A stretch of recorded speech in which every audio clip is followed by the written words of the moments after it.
AITA for focusing more on my younger child and letting my adult son face the consequences of his choices. I have 2 children living at home with me. My son is 18 and my daughter is 15. Times are getting harder where we live, so I need to be careful with money, food, and daily responsibilities. However, my son has reached a point where he refuses to do anything to help himself or our family. When he turned 18, I encouraged him to finish school, make a plan for his life, or at least take steps toward independence. He told me he had a concept of a plan, but months have passed and he still has not done anything. He does not work, he does not try to go back to school, and he has not tried to get an identification card or a driver's license. He says he does not want to drive. He also refuses to clean anything in the house unless it directly belongs to him.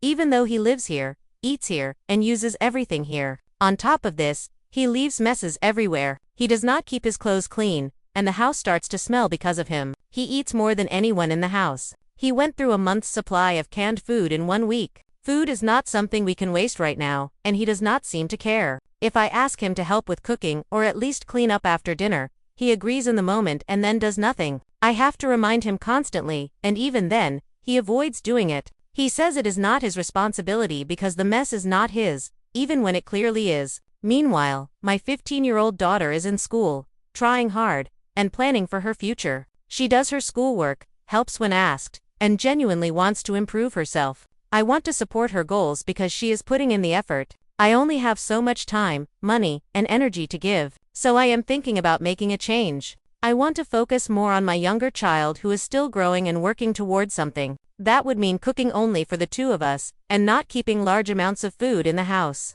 I would buy only what we need each day. If my son wants extra food because he likes to eat out of boredom, he would need to pay for that himself. The idea is not to punish him. It is to make him feel enough responsibility that he finally takes steps toward becoming independent. I feel like I have tried kindness, patience, encouragement, and conversations. None of it has worked. I am not trying to leave him without support. I just cannot carry everything for him while also trying to raise my younger child who is making real progress in life. So AITA for deciding to prioritize my minor child and allow my adult son to experience the real consequences of his choices.